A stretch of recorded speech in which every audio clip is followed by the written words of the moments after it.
Hi, welcome to episode 5 we're on now. How's your week been? Mine's had been rushed, I guess, which is part of the reason why we've got episode 5 a day later than it should have been. I got my days mixed up. Hold my hands up to it. It was my son's birthday yesterday, Wednesday the 3rd, so that's confused me, trying to get that all organised. Trying to get everything in. If anybody's got adult children, you'll know how hard it is to buy presents and think of things, because once they go out to work, they buy everything that they need themselves. So when you're asking, what do you need? The instant answer is, nothing. Don't need anything. Anything I need, I'll buy it myself. That's the usual answer I get from the older one anyway. So I apologise for this being a day late, anybody that was hoping to listen yesterday.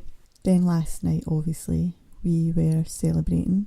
Meal, cake, the usual. Probably put on about 3 stone, but at least it was only one day. We don't eat like that every day, thankfully, because I don't think my body or my hips could take it. How has your week been? Anything exciting been happening? Are you anybody in Scotland actually? Are you enjoying the summer holidays? Or have you been away anyway? We've not planned anything as yet. Still don't know what we're going to do. We might stay in the UK this year, I think. But the weather's a bit horrendous at the moment. I feel as if I'm in December, not July. Can't believe we're still putting the heating on in the start of July. Do you think that we would have a wee heat wave? Mother Nature might feel sorry for us yet. What do we think? So this week I think I'm going to talk about mental health from another perspective. I'm going to look at it from another side, and that is the side of the family and friends and anybody that knows anyone that is struggling with their mental health, because sometimes it can be difficult to think of what's the right thing to say, what's the right thing to do, because you don't want to make the situation any worse, but you don't want to ignore it either. One thing that I will say is, as long as you're there for the person and they know that you're there and you're there for the right reasons and that they can trust you, that is the most important thing. Trust is very hard for somebody that is struggling with their mental health, because depending on the reasoning, because obviously we know that some people's mental health declines due to trauma, something that they've endured that's not been very nice. So coming from that side of it, trust is a big thing, because we would all do the same. We put walls up, we shut people out, we only trust ourselves, and that's okay in the short term, but it's not realistic in the long term. We do need people around us. We all need people around us. We all need people we can rely on. So as long as you let that person know that you're there and you're not going to abandon them, then the trust will come if it's not there already. Let them open up in their own time. Don't force anything, because again, that might be all they've been used to, is being forced into situations, being forced to speak, being forced to do things, whatever it may be. Let them tell you when they're ready. It's about them. They are the most important person. They're the person that we're trying to help. It's not about getting the details, getting the information, getting the gossip. It's about making this person feel most comfortable. And as they open up and as they start to rely on you or trust you, then it'll get easier for them and for you, because you can just run with it. You can go with them. You can let them take the lead, I think is what I'm trying to say. They'll tell you when they need you. They'll tell you what they need. But at the same time, always be alert. And that might sound like I'm contradicting myself, and it's not about contradicting myself. It's about not pushing anybody to do something they're not ready to do. There's many different ways that you can help mental health. Help your mental health, help somebody else's mental health. And I think most people just think that you go straight to counselling, you go straight to medication, you go straight to your GP, blah blah blah, whatever it may be. But that's not always the case. It can be scary opening up to someone who is a professional. I think a lot of people think when your mental health's declining, people look at you in a different light, or they just think, in inverted commas, you're crazy, or again, in inverted commas, you're mad. That's not the case. Anybody who's worth their salt would not think that at all.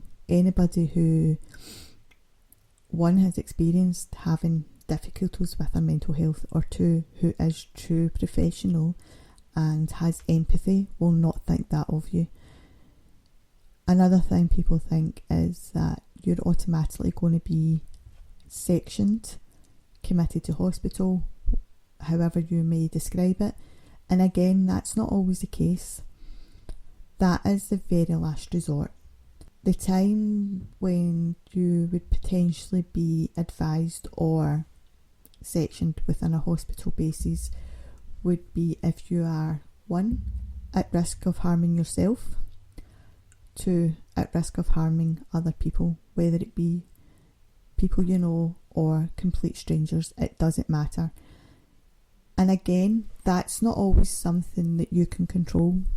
Where you need the most help, maybe your mind takes over. We all know when our thoughts take over, sometimes it can be hard to rationalise them. So don't judge anybody that is in that position, because again, they may not be able to control their thoughts and they just need a bit of help and support till they get their brain stabilised again.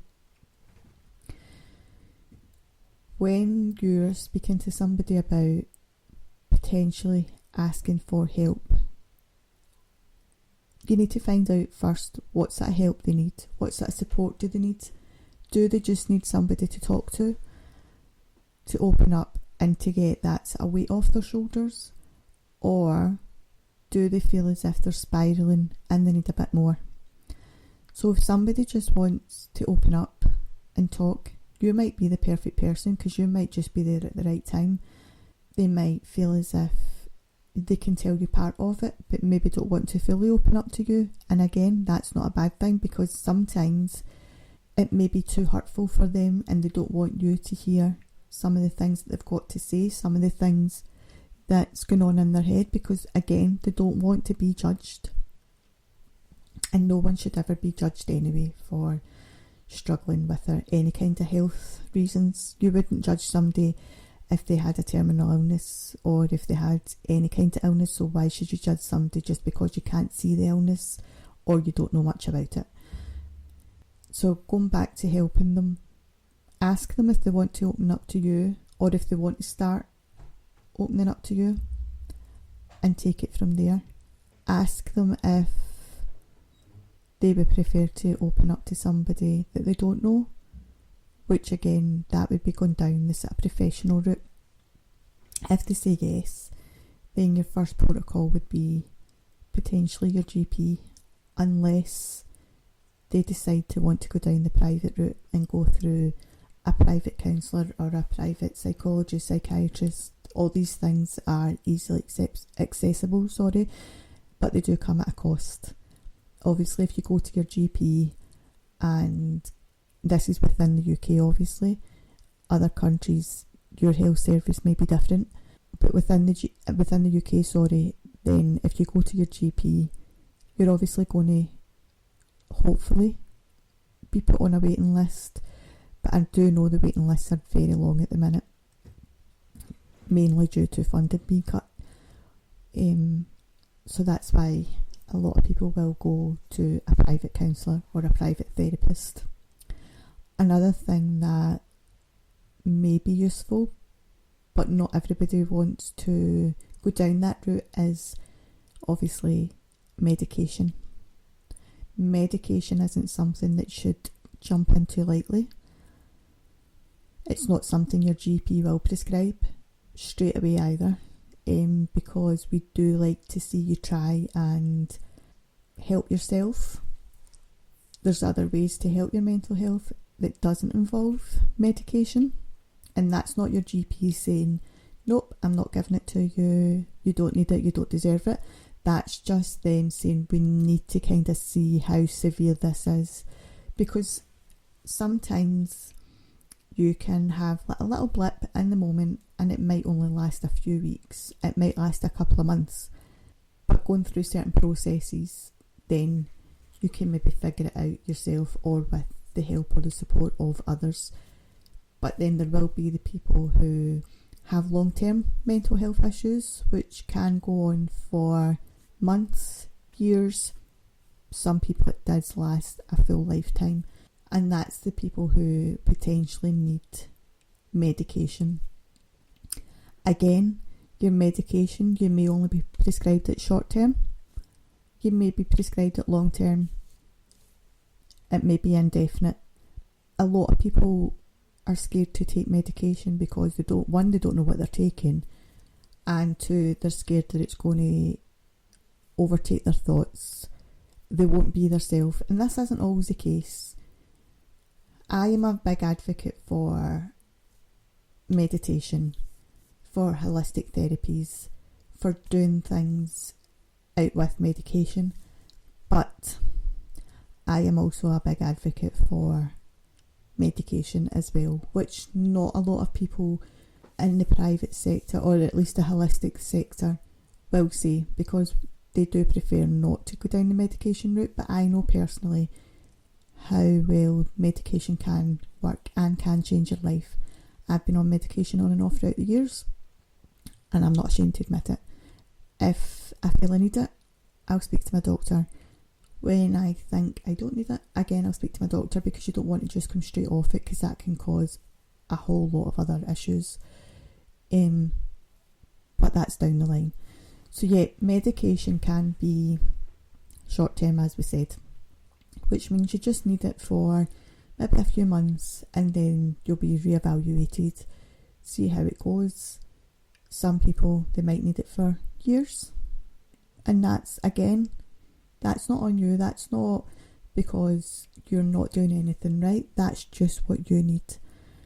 And when I hear people saying, nope, I'm not going on medication, I'm not doing this, I'm not doing that, I always give the same example.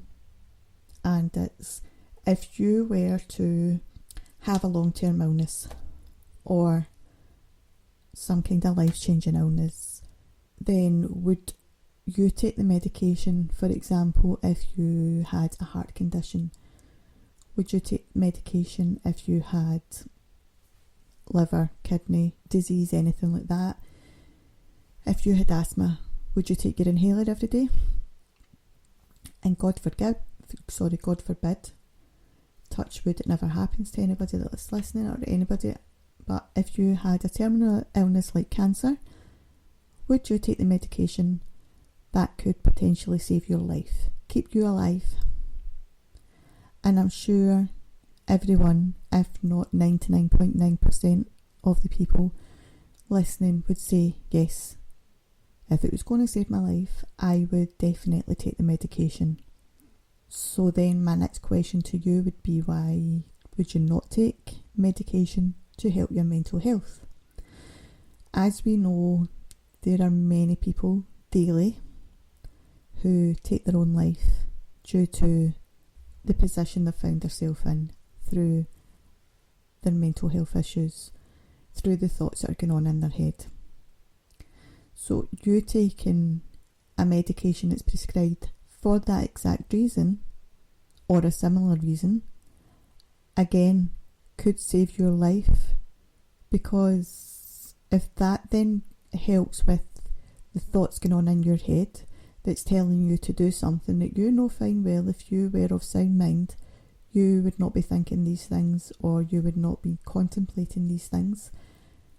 That's saving your life, so why would you not do that?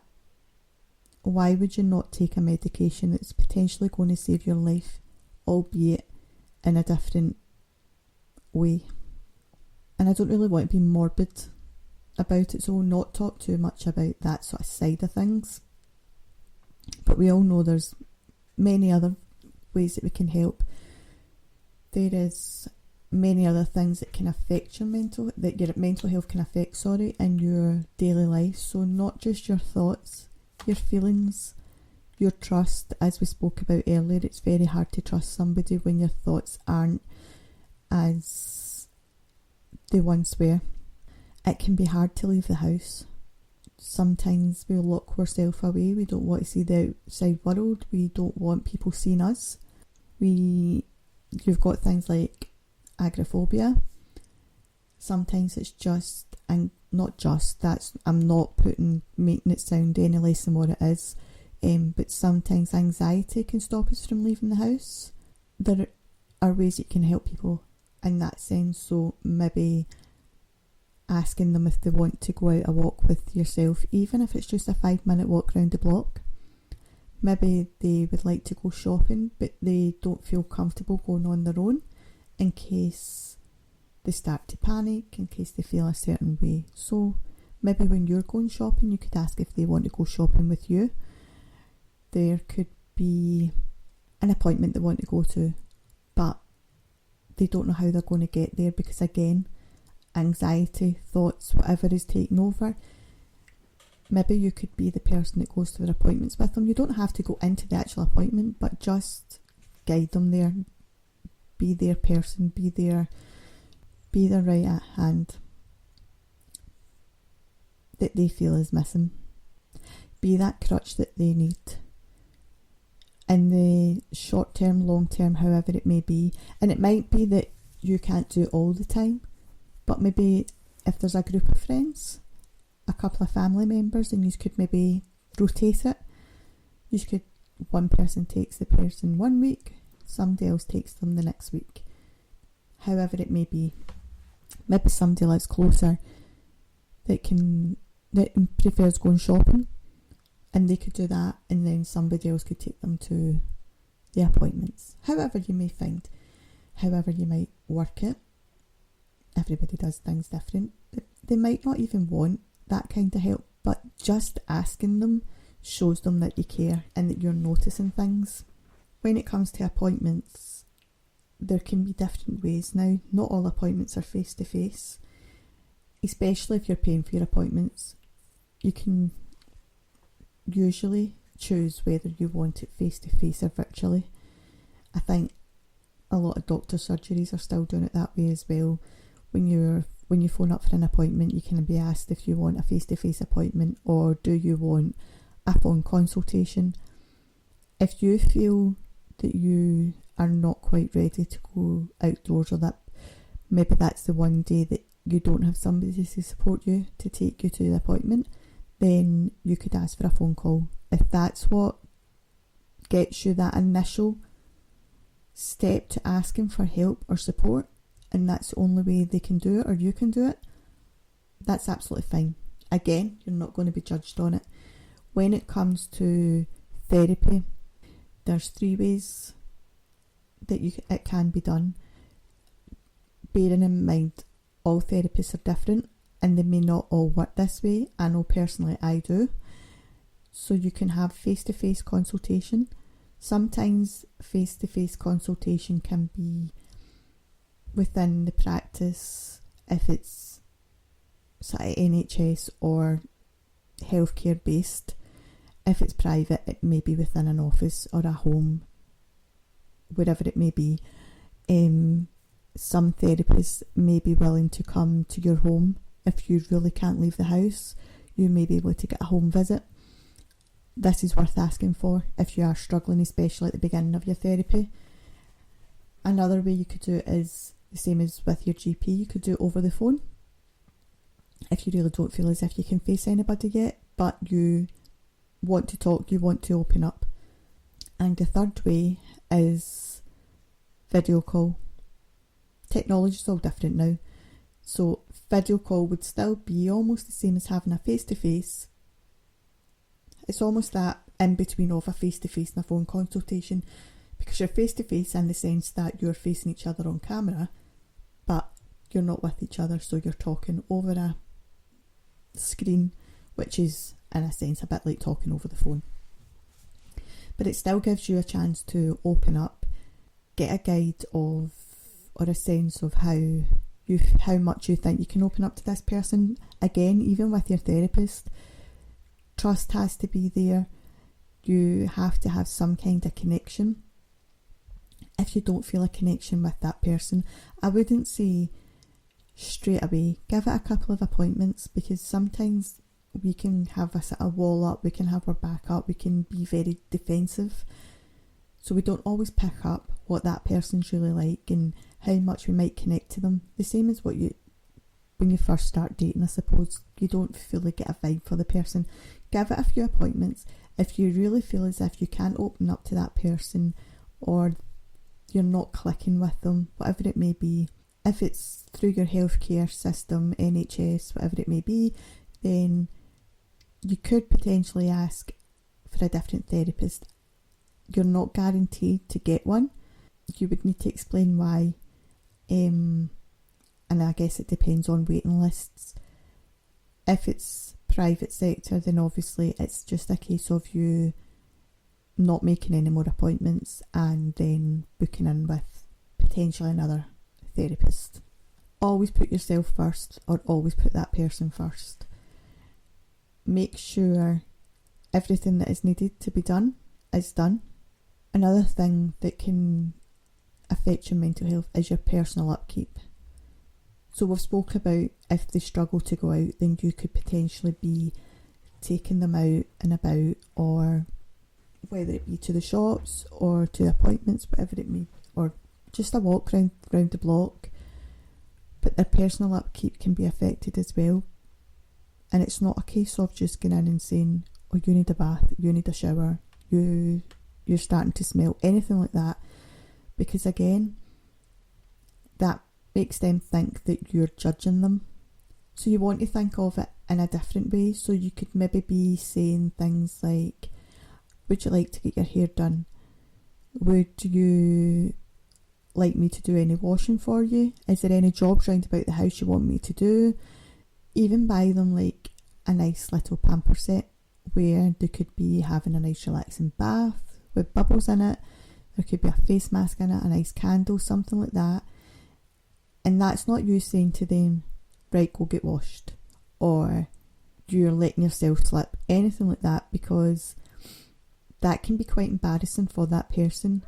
They obviously know that they are lacking in personal care, but they don't have the motivation, they don't have the get up and go that they would normally have. So where we would all brush our teeth every day, they maybe don't, because they lie about, they're very upset, they're very emotional, they're zoned out. So think of different ways, and it's not mollycoddling, it's protecting somebody, and it's making sure that you don't embarrass them any more than how they already feel. Because when you say that you're going to go and visit them, they'll already be thinking that I've not done this, I've not done that, but I really can't be bothered doing it either. So they know that there's a possibility you're going to come in and judge them. So the fact that they're going to let you in their house to begin with is a huge step for them. So I think the kind of overall thing that I'm getting to is be mindful. Choose your words very carefully. Don't judge. And just be a best friend. Because none of us know when you're going to need help or support. None of us know when something might happen in our life to take us down a path that we never ever anticipated, or we never ever imagined would happen to us. And you don't want somebody to say, well, you weren't there for me, so why should I be there for you? And it's not I'm going to do that so that you do it for me. It's nothing like that. But when somebody's at their lowest and then they come out the other side, they will always 100% remember who was there for them and who wasn't. And the people that weren't tend to not make the cut to go on with their future with them. They tend to be the people that they will forever keep at a distance. You might not realise that that's the reason, and it's not that you've done anything wrong, because you haven't. Maybe that person just needs the more supportive people around them, and they want people that are maybe empathetic, that understand and not the ones that judge. None of us want anybody judging us, regardless of whether we're of sound mental health or we have some struggles. Nobody wants anybody saying negative things about them, and I'm sure you can understand that. So just be that support, be the crutch, be the person that you would want around you if you had a sort of downfall within your life, if you had some struggles. If you're listening to this and you are struggling with your mental health, think about the people who are around you. Think about who you trust the most, and if you haven't already asked for help, ask that person or those people. Let them know that you're struggling. Let them know that you're not being rude by not answering the phone or answering the door or texting back. Let them know that you're still thinking about them and you still want them in your life. You just need a minute. You need to work out what's going on in your life and how you can make it better. Because going off the grid and just ignoring people pushes more people away. And I get that when it comes to feeling at your lowest, sometimes we push people away to see who will come back. But it's a very dangerous game to play. Everyone has a cut-off point, and everyone has a point where they won't take any more. So they're maybe giving and getting nothing back. And this isn't me judging you, because I've done it, and I've done it many times over 20 something years. It doesn't make it right because I've done it. But what I'm saying is, we all do it when we're lost. We all shut ourselves away because we think we can make things better ourselves or by ignoring it. Nothing is fixed by ignoring it. The only way you can fix something is by moving forward, making decisions, and finding out when day one is. When's your day one? Has your day one already came? Have you started your process? Or are you still trying to figure out when your day one is? Why not make day one today? Pick up the phone and let anybody, whether it be a friend, a family member, a colleague. It may even be that you phone one of the many charities that are on the other end of the phone for advice. It may be that tomorrow you phone your GP, or today you email a therapist. Whatever it may be, make this your day one. Make this a time where you want to grow stronger again. You want to be the person you were. Be a better version of the person that you are or were. We all want everybody to have a happy, healthy life, and that includes yourself.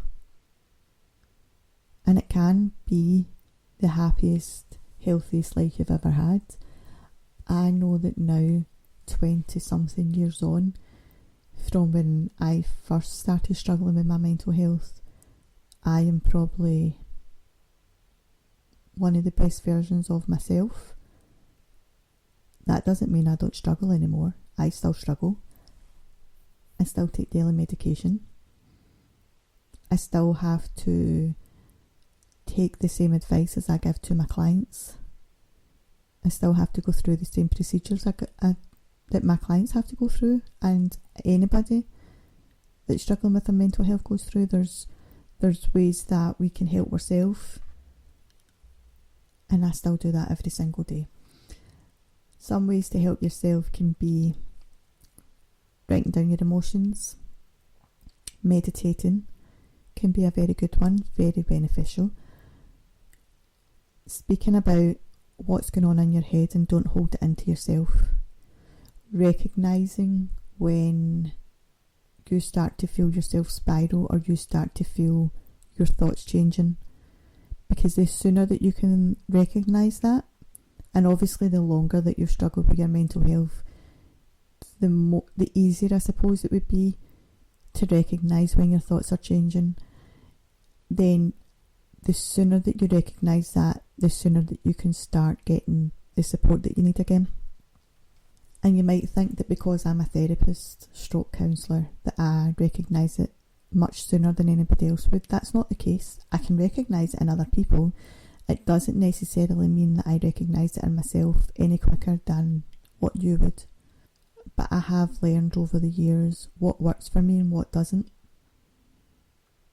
One of the things that does work for me is keeping myself busy, keeping myself occupied, keeping a routine. Many things. But what works for me might not be the same as what works for you, and you have to find your thing. You have to find what works for you. Your thing might be being out in the outdoors daily, exercising, walking. It could be going to the gym. It could be making sure you go to work every day. Or even just playing with the children. It might just be that you need an hour to yourself every day. Whatever works for you, ensure that you recognise what it is and make that your go-to. Finishing off today's episode, I think we'll just talk about, well, not finishing off, just finishing off this section.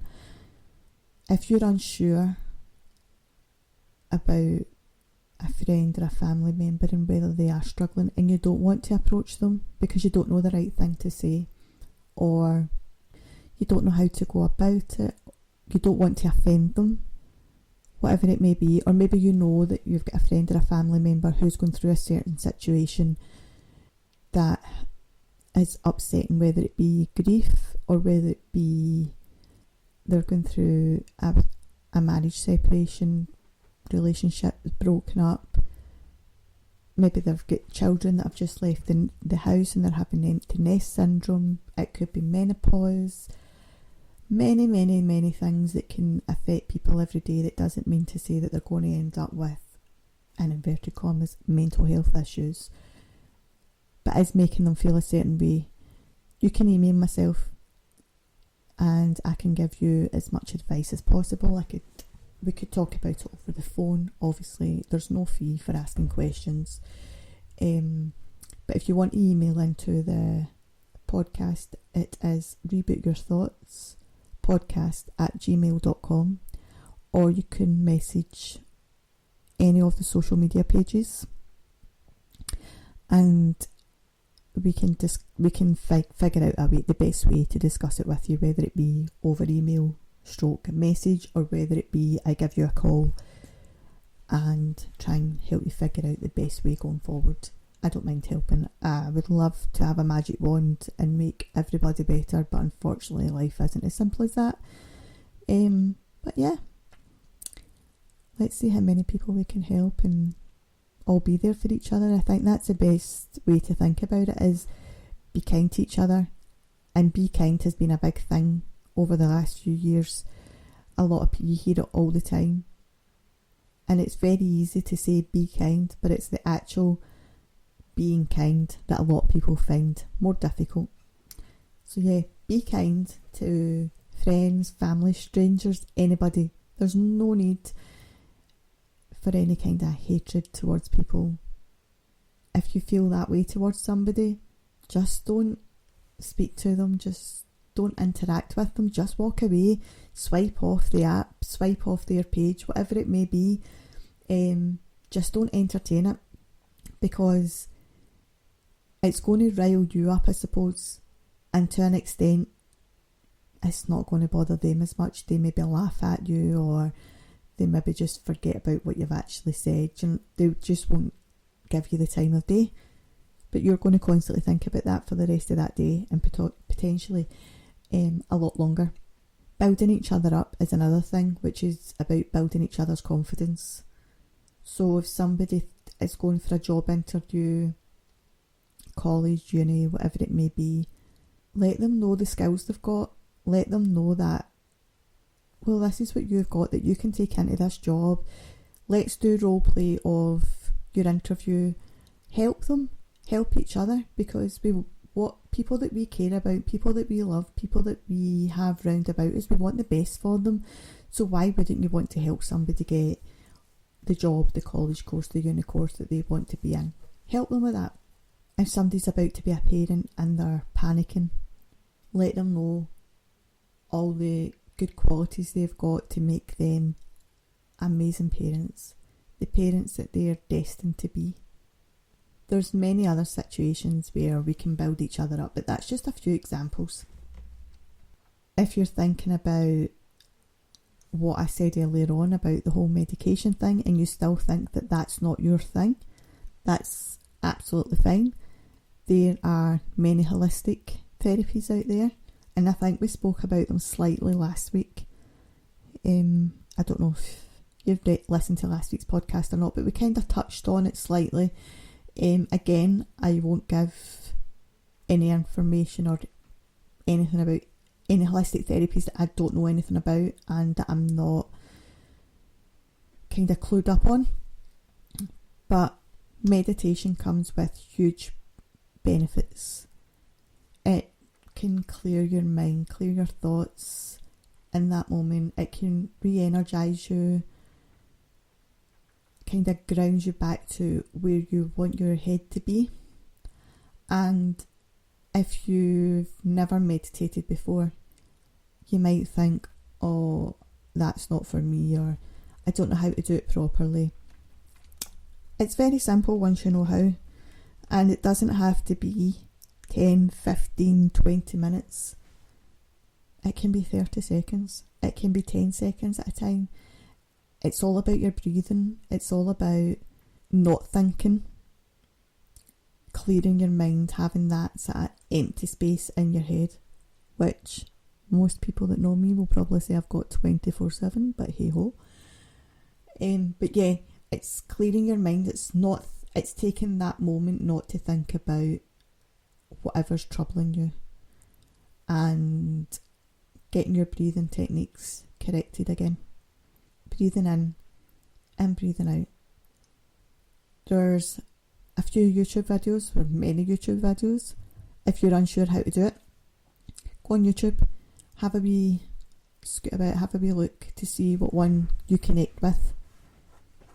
There's obviously massage. Different types of massage techniques as well can help. You've got your basic massage.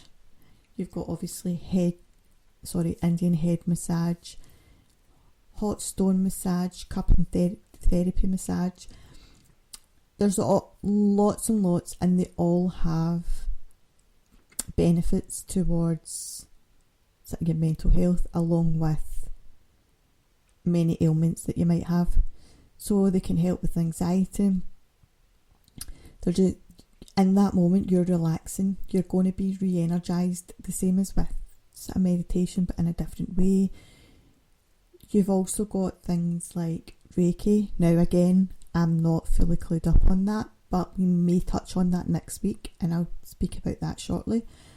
You've got things like hot air candling, which again, it can help with anxiety and many other things. But obviously the most important thing to get you back to being you is going to be talking. Talking, therapy, counselling, however you want to describe it, is the most beneficial thing when it comes to your mental health that you will ever find, because you are getting all those thoughts out there, you're getting information on how to readjust, how to deal with what's going on in your head. And the longer you keep those thoughts in your head, the more that they will overtake, the more that they will disturb your life. So again, let's make today your day one, and whether it be you want to try meditation first, massage, speak to your GP, speak to a therapist, whatever it may be, please, please, please ask for help. Now, I'm going to talk about, I don't have any life stories again this week, 2 life stories, but I will give you a little insight into next week. Next week I have got my first guest coming on, and in actual fact it's one of my oldest friends, potentially in age, but what I mean is how long I've known her. We've been friends since we were about 12 or 13, and we are kind of working alongside each other in certain ways, or will be, should I say. She's not quite started up yet, but she's getting there. She's getting all the wheels in motion, I guess is the best way to say it. So yeah, we've got Ainsley coming on next week, and we will be talking about a few different things that you can do to help yourself. I'm not 100% sure exactly what we're going to be talking about, because we're going to discuss it over the next few days, but it will be things that we find beneficial, things that we do every day. It'll be more down your sort of holistic roots, your self-care roots, what you can do to help yourself, what you can do with your friends to help each other, because we've all, I suppose, depending on what age you are, technically what you might class as middle age, so I have a lot of experience, but yeah, depending on what age you are, you might find that you've got experience of having to help friends, having to help family, loved ones, whoever it may be. If you do, write in, let us know, give us your tips on what you do to help. What's your go-to? Do you do something that nobody's ever heard of? Let's see how many different tips we can get in that maybe I've not even heard of, maybe I've not used, and maybe I may use it in the future if it's a good one. If you've got any questions for us, write in. Again, it's on all our social medias. The messages are opened. You can get us on rebootyourthoughts@gmail.com. This is quite a quick one this week because obviously, as we said at the start, I got my days mixed up. We're running late as usual. Everything has just went kind of upside down this week, and I think it's one of those weeks that I'm glad it's almost the end of the week. Come the weekend, I was going to say I can relax, but no, I work 7 days a week, so there's not much relaxing going on here. I also still keep up my studies, study anything new, anything that I would like to add into my business. So I am studying, I am working, I am doing a bit of everything. I am going to end it there and then start working on next week's. Hopefully all you lovely people will have something to write in with. I'm still looking for people that do have some true stories, whether it be funny, sad, in between, indifferent, however you may describe it. Please write in. We love hearing true stories, and I am very nosy as well, is another reason. But yeah, because most of the things that I watch on TV are like true crime, true stories, true anything. I like reading autobiographies, all these different things. So if you do want to write in, then yeah, feel free. Obviously everything will be confidential unless you give permission otherwise. No names, no destination, no nothing, unless you, again, say that we can. But for now, take care, and I will be back next Wednesday, and it will 100% be Wednesday next week, I promise. And hopefully we'll have a good one next week. Enjoy the rest of your week. Enjoy your weekend. Thank you. Bye.